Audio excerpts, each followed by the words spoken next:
Radio Nanintic y ANP Radio presentan Dialogando, programa de conversación de variedades, cultura, educación, salud, medio ambiente y más. Dialogando, con la producción y conducción de Gladys Olortegui Mariño.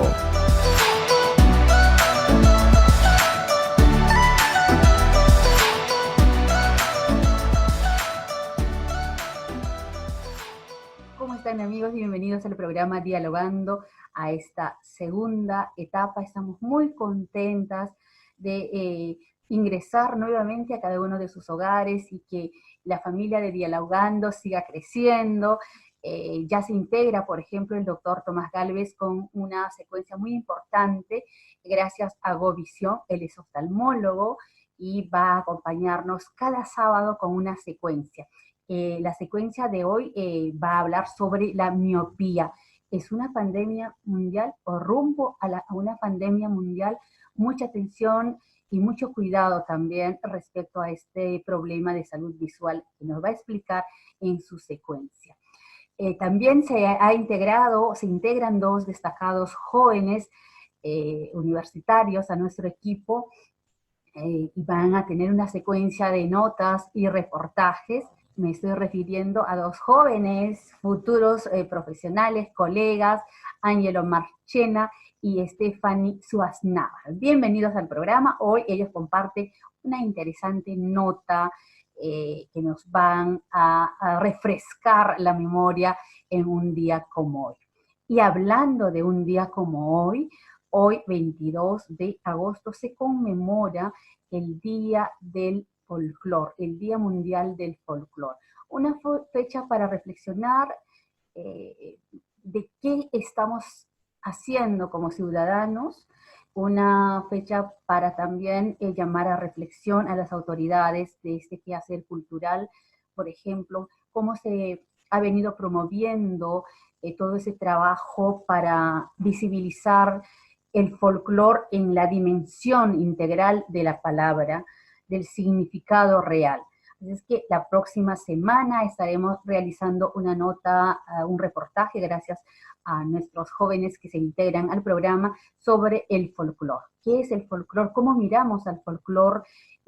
¿Por qué conmemoramos el folclor? ¿Y qué es lo que a veces dejamos de lado o no lo queremos ver cuando se trata de hablar de esta fecha muy importante? Que está en el calendario, es verdad, pero no basta ello. Necesita inversión, necesita un presupuesto, necesita querer más a nuestra tierra en el marco que involucra a todas sus diferencias, a toda su cultura, a toda su integración.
comenzamos el programa Dialogando y luego tendremos una entrevista, amplia entrevista en realidad, con la licenciada Maritza Maguiña desde Madrid, España.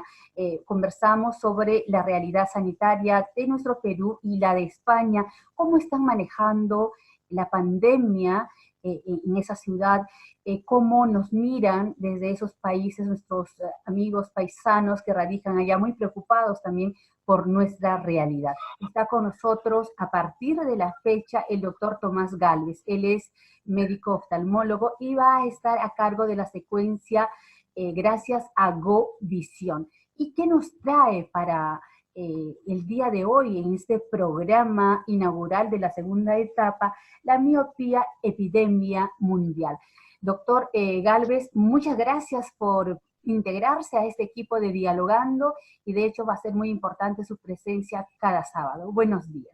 Hola a todo el equipo de todos nuestros oyentes de Dialogando. Es un placer volver a estar con ustedes y compartir un poco de consejos para llevar mejor esta cuarentena y sobre todo proteger los ojitos y los ojitos de nuestros niños. El día de hoy vamos a hablar, como dijo Gladys, sobre la miopía, una epidemia mundial. La miopía es uno de los 3 trastornos refractivos más comunes que hay. Tenemos, por un lado, la miopía, el astigmatismo y la hipermetropía. La miopía, para decirlo en términos sencillos, es aquel que de lejos ve mal, pero de cerca sí puede ver bien. ¿Cómo detectamos un niño que tiene miopía, una persona que tiene miopía? Pues porque coge los objetos y los tiene muy cerca de sí para poder leer. El hipermétrope, por el contrario, suele alejar los objetos para poder leerlos. Y el astígmata es el que ve bien, pero en distancias intermedias. Dentro de la miopía, tenemos un tipo de miopía que conlleva muchos riesgos a la salud ocular. Esta miopía se considera miopía magna cuando la medida es mayor de 6. Si esta miopía se presenta o aparece en la adolescencia, pues no suele tener tanta progresión. Si se presenta en la infancia y en la niñez, suele avanzar rápidamente y se vuelve una miopía que, con el devenir de los años, aumenta el riesgo de desprendimiento de retina, de catarata y de glaucoma. Por eso es importante que nosotros evaluemos a los niños desde edades muy tempranas. En mi caso, durante todo el tiempo que trabajé en el Hospital del Niño de San Borja, en el Instituto Nacional de Salud del Niño de San Borja, nosotros llevamos una estrategia para detectar de manera temprana. Evaluamos a los niños desde recién nacidos y a edades tan cortas como el 1 año y medio o 2 años, ha habido veces en que hemos prescrito lentes, porque los niños ya nacían con una miopía. Si bien tiene un componente genético, también se ha visto que hay un componente ambiental. ¿Qué cosa ha cambiado a lo largo de los años? Ha cambiado pues que ahora hacemos más trabajo de cerca en el computador, ahora tenemos dispositivos electrónicos como los celulares y la gente suele comprar pantallas cada vez más grandes, ¿no? Ya no son los antiguos televisores de 30 pulgadas, de 40, ahora la gente quiere 55 o 60 pulgadas. Y tenemos a niños que desde muy temprana edad se ven expuestos a estos dispositivos electrónicos. Ellos muchas veces se acercan demasiado a estos o tienen el celular todo el día pegado ahí. ¿Qué es lo que pasa cuando todo el día estamos con el celular pegado? Se produce un exceso de acomodación, es decir, forzamos al ojo a tener los objetos cada vez más cerca y pegados. Si un niño ya tenía la predisposición de miopía o ya tenía miopía, al todo el día, muchas horas, estar con los objetos muy cerca de él, la miopía va a tender a crecer. Esto por ello se llama una epidemia mundial de miopía. Países como Asia, países de Asia como China mismo, Taiwán, Hong Kong y Singapur han desarrollado estrategias específicas para prevenir y controlar esta miopía, porque ellos empezaron este tema hace bastantes años, de hace más de 20 años, ven que cuando estos jovencitos o niños que empiezan con una miopía de -1, -2, -3, va aumentando hasta -10, aumenta su riesgo de complicaciones, ¿no? Y muchos de ellos terminan con desprendimiento de retina y terminan con ceguera ocular. Por ello es que se ha planteado intervenir a la infancia con un diagnóstico temprano. Es decir, debemos llevar a nuestros niños, desde nacidos deben pasar una evaluación oftalmológica y al año para evaluar cómo está. Y antes de entrar al colegio a los 5 años, el niño colabora suficiente para hacerle todas las pruebas diagnósticas que se necesita para saber si tiene miopía. Doctor, ¿tenía usted una? Sí, por favor. Quería mostrarles algunos datos sobre esto. Como le comentaba Gladys, yo trabajo en GoVisión, Ver Bien para Vivir Mejor, y hoy día seguimos con el tema de la miopía. Cada vez vemos más niños que están así, pegados a la tablet, y cuando se reúnen ya no juegan como solían jugar, sino están jugando juegos en línea muchas horas al día. Tenemos incluso hasta este pequeñín, que no debe rondar los 2 años, y está pegado ahí al celular. ¿Cuál es el tiempo de exposición a dispositivos electrónicos para un niño de 2 años? Debe ser 0, según la Academia Americana de Pediatría, 0 minutos al día. Y a partir de los 2 a 5 años, máximo media hora, tal vez 1 hora máximo. Sé que algunos dirán, oye, en el confinamiento ahora nos han obligado a las clases en línea, a participar de actividades educativas en línea. Sí, pero debemos promover el desarrollo de actividades que le permitan mirar al horizonte al niño. Y esto no se repite solo acá en Perú, sino en todo el mundo. ¿Y en qué terminan? En que antes de los 5 años ya estemos indicando nosotros lentes a estos pequeñines. Esta realidad, si bien era más en Asia, como ven, con cifras del 47 al 50%, se estima que para el año 2050, Latinoamérica pase de un valor de 23% de miopes a 53%, con un aumento gradual desde el 2000, que estábamos en 22%, ahora estamos en 33%, y se espera que para el 2050 tengamos a la mitad de la población miope. Por ello debemos intervenir de manera temprana, y hay ahorita una estrategia que es echarle unas gotitas de atropina a los niños una vez al día y hacerles seguimiento. Y se ha probado de que este tratamiento logra disminuir la progresión de miopía. No la va a curar, pero va a disminuir. También en algunos países lo que se busca es, se buscaba que en los pupitres de los niños se les ponga una suerte de división para evitar que ellos apoyen la cabeza sobre la carpeta y estén copiando a menos de 10 centímetros de su respectivo cuaderno.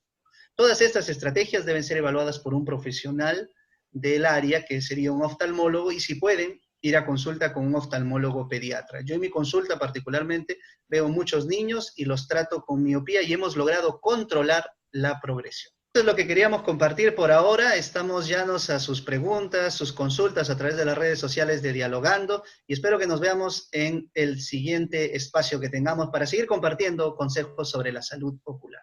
Hola amigos, bienvenidos al programa Dialogando. Un año, hemos cumplido un año en la Asociación Nacional de Periodistas, y nuestro agradecimiento a todo el equipo que trabaja también con nosotros. Y bueno, hoy tenemos en esta segunda etapa una invitada especial desde Madrid, España. Se trata de una destacada y reconocida profesional de la salud, la licenciada Maritza Maguiña Ramírez, peruana, ancashina, que está haciendo patria pues en España. Su experiencia profesional la inicia en el Hospital Naval de Perú, luego en el Hospital Guillermo Almenara, y posteriormente ya pues se ubica en Madrid, en la Clínica Ruber de Madrid, en el Servicio Madrileño de Salud SERMA hasta la fecha. Es un gusto tenerte en el programa, Maritza, un placer, porque no solo vamos a hablar sobre las temáticas que nos preocupan, lo más inmediato es el tema del COVID, pero también hay otros puntos muy importantes de tu dominio como profesional. Bienvenida al programa. Muchas gracias por esta bienvenida. También agradezco encarecidamente esta invitación a poder participar un poco de los pocos o muchos conocimientos que tenga, de mi experiencia profesional, y espero poder aclarar algunas dudas y ayudar a la gente que nos escucha. ¿Cómo te recibió Madrid? Luego de tener experiencia laboral en Perú, partes hacia España, ¿cómo viste el sistema sanitario entre el Perú y España? ¿Existen brechas considerables? En efecto, yo emigré en enero del año 1991. En ese momento en España hacía mucha falta profesionales de enfermería, de tal manera que tuve la suerte de trabajar en mi campo. En España me sorprendió, yo venía en un momento muy crítico para el Perú, a finales del 90, principios del 91. Había trabajado en el Hospital Naval, en el Hospital Alcalá, casi 10 años de experiencia como enfermera en el Perú. Empecé aquí, me abrieron las puertas en la clínica Ruber y allí pude observar, ¿no?, la diferencia, pero a nivel de insumos, vamos a decir.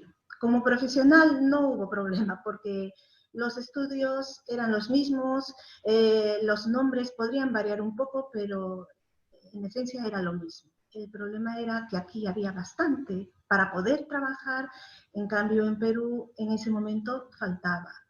Entonces el cambio fue para bien en ese aspecto y voy a decir pues que yo me sentí muy bien recibida. Mis supervisores, el director del hospital, los médicos, los demás compañeros me arroparon y mi experiencia fue muy buena y ahí pude seguir desarrollándome. Vamos a partir sobre cómo manejar en un espacio tan riesgoso ese tema, no solo a nivel de implementos, sino también de la seguridad como profesionales. A partir del año 1995, ¿no?, se legisla y sale a la luz la Ley de Prevención de Riesgos Laborales, la cual exige que haya profesionales que se dediquen al control de los riesgos en los trabajos. Por el trabajo siempre, el concepto del trabajador era yo tengo que ir a trabajar y lo importante es trabajar y que me paguen y lo que conlleva lo asumo. Pues el concepto cambia porque uno trabaja para vivir, es cierto. Sin embargo, no puede dejarse la vida en el trabajo. Esto a cualquier nivel de trabajo, es decir, en cualquier sector, llámese sanidad, llámese administración, llámese minas, en cualquier sector no se puede dejar uno la salud por el trabajo. Nosotros, por ejemplo, en ergonomía, si lo aplicamos a una oficina, un trabajador tiene que tener sillas adecuadas, computadoras adecuadas. ¿Por qué? Porque una mala silla, por ejemplo, puede dar lugar a enfermedades lumbares. Una mala visualización de las pantallas puede dar lugar a problemas de visión, a problemas de dolor de cabeza y demás cosas, y más complicaciones. Es por poner un ejemplo. Y en sanidad, pues, estamos expuestos a riesgos biológicos, químicos, radiaciones y demás. ¿Cuál es la obligación del empresario? La empresa tiene que proporcionar los medios a los trabajadores para que puedan trabajar sin arriesgar su salud. Y también el trabajador es responsable de usar estos medios. Entonces, bajo esa normativa están absolutamente obligados, tanto instancias públicas y privadas. Eso es. Existe una inspección que si no se cumple, pues tiene que actuar a demanda de los delegados de los trabajadores. En todos los trabajos de más de 50 personas existe un comité de seguridad y salud que es paritario. Una parte, la mitad son delegados del personal y la mitad son delegados de la empresa. Es allí donde teniendo en cuenta la ley, pues se establecen los protocolos y normas para el funcionamiento de la empresa, ¿no? Se estudia y se hacen los planes y programas ya no solo del momento, sino una planificación anual de la prevención de riesgos laborales. Hace unos días estaba revisando un medio regional y denunciaban cómo a inmediaciones del hospital habían arrojado desechos del centro hospitalario y que incluían en estos tiempos pues el tapabocas, los guantes. ¿De qué manera se cuida en España? ¿Cómo se maneja con estos residuos eh, que elimina, como es natural, el trabajo hospitalario? Bueno, también forma parte de la ley de prevención de riesgos, ¿no? Es la distribución de los residuos. Existe, por ejemplo, si hay residuos altamente contaminantes, van a un contenedor especial. Si hay residuos biológicos, pues también van a otro contenedor, y los que son asimilables a la recogida de residuos urbanos, se cuide pues van la a salud otro de un contenedor. paciente Eso adulto mayor. está programado también por, es decir, pues aquí se programa, se planifica, y centros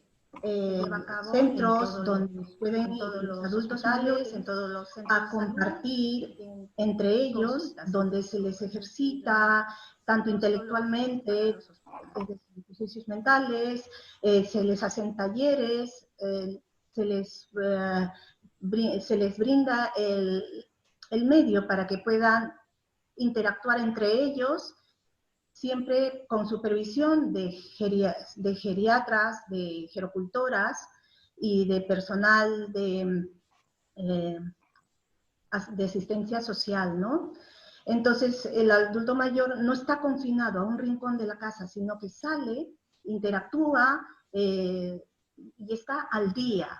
Eso es en la parte, pues, de la promoción de la salud, ¿no? De la promoción de la salud física y mental. Luego, el adulto mayor que no se puede valer en su casa, generalmente va a residencias donde les brindan también todo esto. Sin embargo, pues eso ya depende del estatus económico, porque hay residencias, digamos, públicas y residencias privadas. Sin embargo, no tienen que desear mucho las públicas de las privadas, ¿no? Porque tienen muy buenos profesionales que los atienden y los asisten, porque ya son, en su mayoría, pacientes que necesitan algún tipo de asistencia, es decir, son dependientes. Y luego en el hospital, pues aquí sabemos que la ancha base poblacional es anciana. Entonces, generalmente en las épocas de invierno o ahora, por ejemplo, con el COVID, son una población muy sensible de riesgo y, claro, tenemos que brindarles toda la ayuda, todo el trabajo dirigido a ellos, especialmente porque son personas muy sensibles con sus características propias de la edad, que no pueden ser tratadas como adultos. Sus órganos ya no están jóvenes, ya han pasado muchos procesos y muchos de ellos tienen multipatologías. Ahora, los adultos han sido los que han sacado adelante este país. Este país salió de una posguerra. Entonces, los adultos mayores, hablamos de las personas de más de 80 años, han sacado adelante, han trabajado mucho para poder sacar adelante este país. Aquí y en todos los sitios, ¿no? Nosotros recordamos en nuestro país, en Perú, también nuestros padres y nuestros abuelos que han luchado bastante para poder conseguir lo que hoy disfrutamos. Entonces, hay que reconocer de alguna forma que ellos tienen un lugar muy importante en la sociedad, y aunque sean mayores y no tengan las mismas capacidades físicas que antes, todavía nos pueden aportar mucho de su experiencia, ¿no? El COVID es un tema de estos tiempos. España, Perú y el mundo viene afrontando. En Perú, te comento, ya estamos más de 140 días con todo este proceso de protección, prevención, cuidándonos en casa y saliendo lo menos posible, porque el estado de emergencia que nos limitaba a salir, por ejemplo, ya no lo tenemos en Lima, pero otras regiones sí. ¿Cómo miran ustedes este incremento de casos en Perú desde España? La virulencia de este virus, la forma de propagación, sus características son las mismas. Sin embargo, es el sistema sanitario el que difiere. Aquí, en España, tenemos un sistema sanitario, uno de los mejores del mundo. Es un derecho universal a todo español y residente. Y aún así colapsó en los momentos del pico de infectados, ¿no? En Perú, donde hay menos medios, me supongo que afecta más porque no todos pueden beneficiarse del uso de los medios, ¿no? Digamos, los más graves de los medios hospitalarios. Aquí las UCIs, que tenemos muchas y con muchas camas, con todo, colapsaron. O sea, hacían falta ventiladores mecánicos, hacía falta profesional entrenado, porque no cualquiera puede trabajar en una UCI. Y se adaptó un hospital de campaña en Madrid, específicamente el IFEMA, que es un centro de convenciones, de ferias, ¿no? Allí se hizo un hospital de campaña a donde se trasladaban un grupo de pacientes para descongestionar las UIs y los demás hospitales.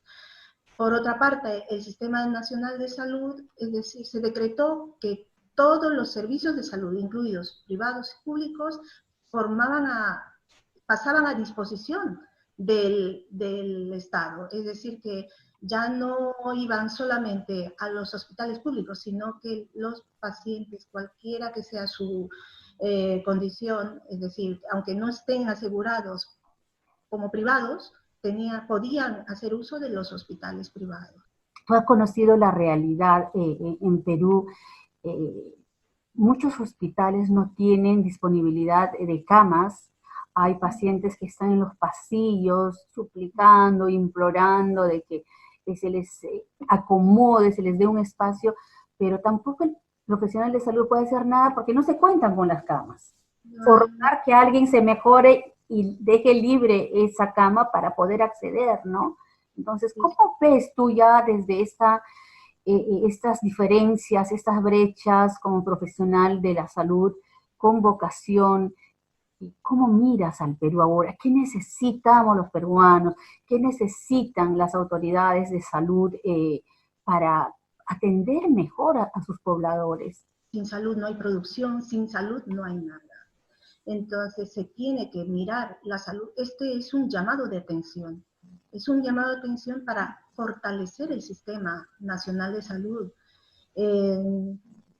No nos puede pillar de esa forma en este caso ha sido el COVID, no sabemos lo que vendrá después. Sin embargo, hay que fortalecer y sobre todo fortalecer la atención primaria, lo que es la prevención, educar a la población en hábitos de higiene, hábitos saludables para prevenir enfermedades. Ese es el primer punto. Y luego, una vez que la enfermedad ya ha llegado, pues tener un sistema de salud que pueda hacer frente a estas enfermedades. Es disponer parte del presupuesto para mejorar los hospitales, para mejorar los recursos, ya sea tanto humanos como materiales a nivel hospitalario. Sin embargo, tengo que puntualizar en la labor preventiva. Es muy importante la atención primaria, que es la que evita que llegue el paciente al hospital. ¿Cómo ves tú las intervenciones? Muy bien, quizás desde la perspectiva profesional de salud, pero también otro equipo extraordinario lo constituyen los comunicadores para la salud, que van a comunicar las estrategias, las medidas de prevención. Por ejemplo, en ese país, ¿cómo se ha trabajado el tema mediático y las formas de prevenir para evitar esta enfermedad? la comunicación es importantísima. Los comunicadores son los que llegan a todos los hogares. El profesional de la salud llega si el paciente viene a buscarnos, el usuario viene a buscarnos. Sin embargo, los medios de comunicación llegan a todos los hogares y a todo el que enciende un aparato de televisor, el YouTube o la radio, cualquier tipo de emisor. Es importantísima la acción de los comunicadores. Son los que van a cumplir la labor justamente de prevención. Hay que evitar la sobreinformación, sobre todo en la parte de, digamos, en la parte que al paciente le vaya a dar pánico, miedo, porque no tiene por qué llegar a ese extremo. O sea, hay un porcentaje muy bajo que es el que se enferma gravemente. Sin embargo, un alto porcentaje es asintomático o tiene síntomas leves. Allí es donde funciona la prevención, es decir, la información. Como te decía, hábitos higiénicos. En el caso del COVID se disemina por el aire, entonces el distanciamiento de seguridad, evitar estar a 1 metro entre persona y persona, porque uno no sabe si es o no es. Si tú no tienes síntomas, no puedes saber si estás infectado o no. O tal vez estás incubando la enfermedad. No puedes saberlo. ¿Cuál es la forma de prevenir? Evitando estar menos de 1 metro cerca a la otra persona. Luego, la ayuda también de la mascarilla o cubrebocas, ¿no? Esa hace de barrera para que las gotitas no lleguen a la otra persona. Y la higiene de manos, la principal. Las manos son un elemento que transportamos sin darnos cuenta todo lo que tocamos de un sitio a otro. Entonces es importantísima la higiene de manos. Agua y jabón. Siempre agua y jabón. Ahora, en casos de que no tengamos a disposición el agua y el jabón, pues las soluciones hidroalcohólicas también sirven para el aseo. Otros de los inconvenientes que vemos es que no sabemos utilizar adecuadamente la mascarilla. No sé si tú observas allí, o sea, consideramos que solo me cubre la boca y ya estoy prevenida, pero la nariz lo dejamos al aire, cuando deberíamos de proteger desde ese espacio, ¿verdad?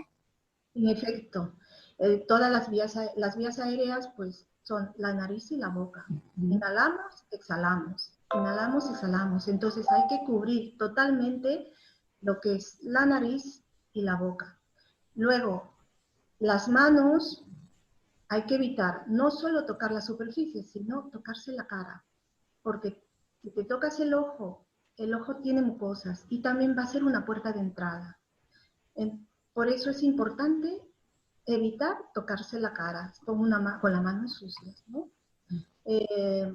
La distancia social, yo no diría distancia social, porque podemos acercarnos socialmente por este medio, por ejemplo, pero sí es la distancia de seguridad. Hablamos de distancia física.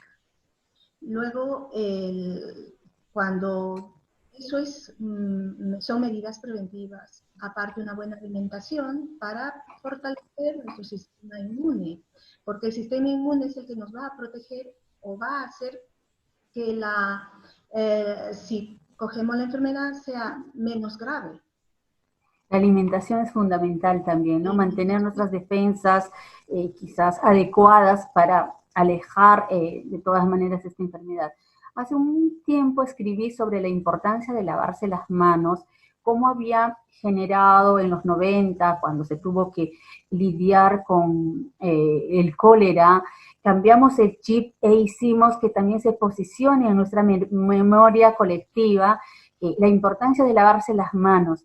Y es tan eficaz y fundamental para prevenir las enfermedades, y en esta oportunidad, lógicamente, se ha retomado y quizás actitudes que no se estaban practicando, lo hemos vuelto a asumir y que esperemos que se quede para toda la vida en nuestra práctica diaria, ¿no? Es importante porque muchas enfermedades se transmiten justamente por las manos, porque las manos, si uno ve con una lupa, si no están limpias... Ni imaginarnos. Y bueno, es importantísimo y practicarlo en el día a día, ya no solo por esta enfermedad, sino en el día a día. Y luego, para el sistema inmunitario es importante también la higiene mental. Vamos a hablar sobre ese tema. ¿Cómo manejamos eso? Y iba a venir esta pregunta a propósito. Se han reportado noticias muy lamentables respecto a profesionales de la salud que la están pasando mal emocionalmente e inclusive algunos han llegado al suicidio. ¿Cómo entendemos esta enfermedad desde esa perspectiva mental? ¿Cómo nos preparamos, Maritza? Pues es importante de cara al, digamos, los usuarios, las personas, lo primero es evitar la sobreinformación, como te he dicho, es saber la prevención, en caso de tener síntomas, acudir a los profesionales y, bueno, vigilarse día a día. Sin embargo, no siempre hay buena información, sino que hay de todo tipo de información. Es decir, es preferible, si tú estás confinada, pues hacer cosas que hace mucho que no hacías porque no tenías tiempo.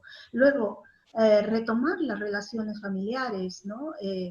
A veces por los trabajos, por los quehaceres, las clases escolares de los niños, las preocupaciones de la rutina,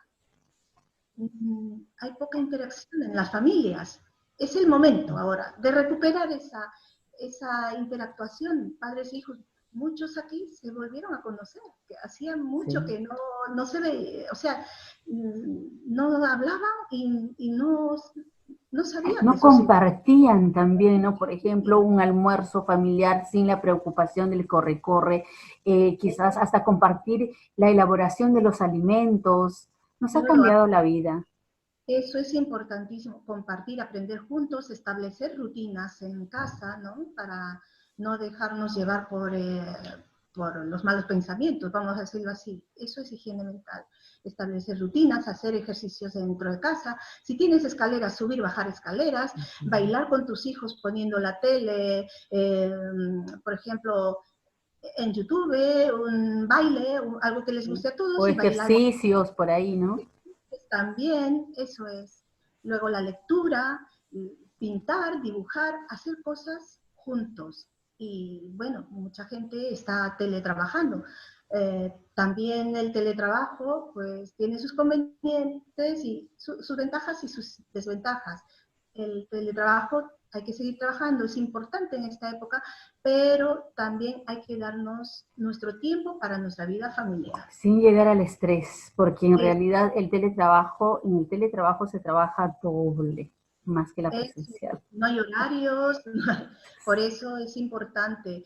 Luego, en cuanto a los profesionales de la salud, me hablabas y en efecto nos afecta bastante, aunque parece que estamos hechos de otra manera, de otra madera, porque siempre estamos en contacto con la enfermedad, con el dolor, con lo malo de la vida.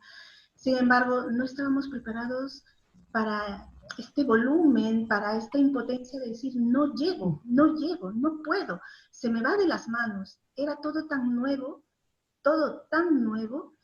que mucha gente aquí lo recuerda como una pesadilla tremenda que no quiere volver a vivirla.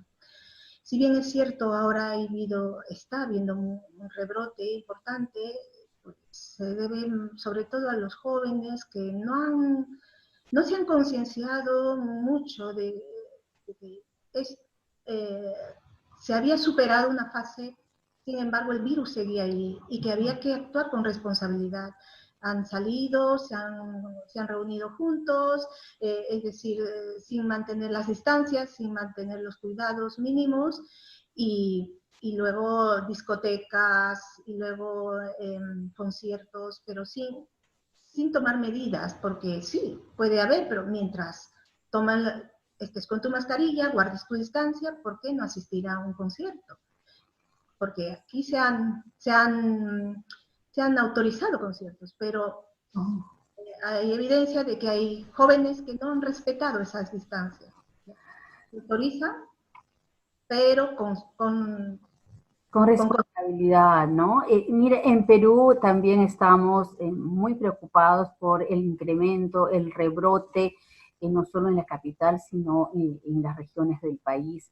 Y es que, tú lo has dicho, hay un grupo de población que se nos liberó y nos dio la posibilidad de salir de casa y no estar confinados las 24 horas. Eh, los establecimientos, las tiendas grandes de ropa se aglomeraron y nuevamente está en este proceso. Yo considero que debemos ser más responsables, no solo porque nos queremos y queremos a nuestro entorno más próximo, que es la familia, sino también al del vecino, que si yo contagio a uno, estoy contagiando no a uno, sino a toda una familia, y eso ya, no sé si se requiere cambiar un chip y ponernos en el lugar del otro, ser más empáticos y solidarios. Solo así entenderemos que esta enfermedad no se combate uno solo, es toda una comunidad, ¿no? Eso es totalmente cierto. Es conciencia de toda la población, de que no solo eres tú, está tu vecino, está el padre o el abuelo de tu vecino, ¿no?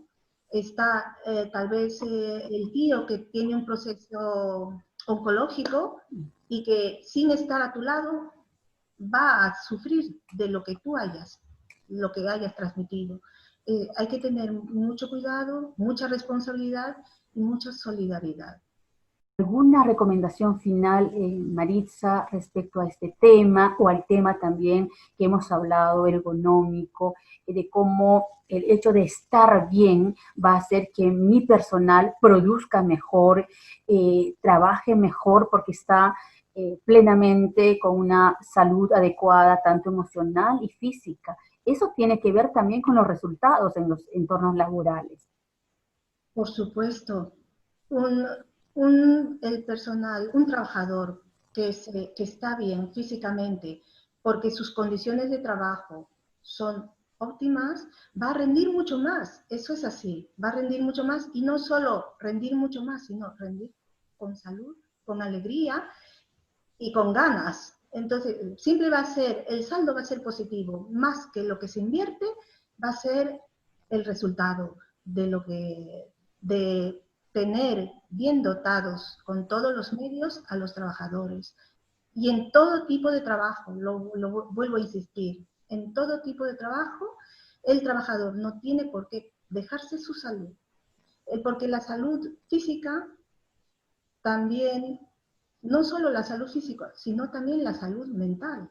Es decir, si tú estás bien físicamente y estás bien mentalmente, si trabajas a gusto, vas a estar bien y vas a rendir mucho más. Por otra parte, en cuanto a lo demás, en cuanto al COVID, vamos a seguir con nuestros cuidados, a tomar conciencia de que con esto vamos a vivir por mucho tiempo, no sabemos por cuánto, pero que esto se puede vencer siempre tomando las medidas necesarias y evitar la automedicación. Eso no lo había dicho, se me había olvidado, pero creo que es importante recordarlo. Si tienes síntomas, ponte en contacto con el profesional de la salud. No te automediques porque un medicamento no es que es bueno para otro, no tiene por qué ser bueno para ti. Los médicos son los que han estudiado para prescribir y son ellos los que tienen que prescribir porque tienen que ver tus antecedentes, tu historia clínica para saber si tú puedes o no puedes tomar esa medicación. Eso es lo que quería añadir. Gracias por estar en Dialogando, Maritza. Te agradezco mucho esta invitación y espero contribuir, aunque sea un poquito, a la salud de todas las personas que nos oyen y te agradezco de todo corazón y me pongo a tu disposición, Gladys, para cuando haga falta, cuando quiera. Muchas gracias. Esto es Un día como hoy en Dialogando con Ángelo Marchena. Y en esta oportunidad recordamos que en estas fechas, en 1820, el libertador don José de San Martín, al mando del Ejército Unido, se embarca desde Valparaíso rumbo al Perú, contando con 6 navíos y bajo bandera chilena y 4.118 efectivos, de los cuales el 50% eran negros libertos. Empieza la campaña de independización del Perú.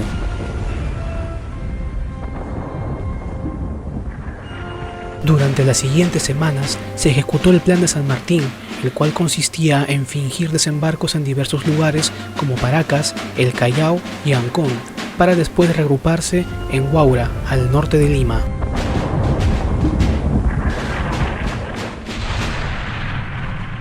Cabe resaltar que San Martín y compañía luchaban contra un ejército realista de 23.000 hombres repartidos por todo el Perú, y que ante los infructuosos intentos de llegar a un acuerdo de independencia del Perú con el virrey Pezuela, así como con el general de la Serna, se ejecutaron campañas simultáneas en la sierra y en la capital, derivando en la proclamación de la independencia del Perú el 28 de julio del año siguiente, 1821.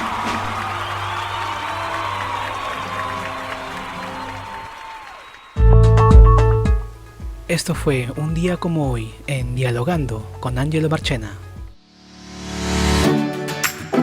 Radio Nanintic y ANP Radio presentaron Dialogando, programa de conversación de variedades, cultura, educación, salud, medio ambiente y más. Gracias por su sintonía.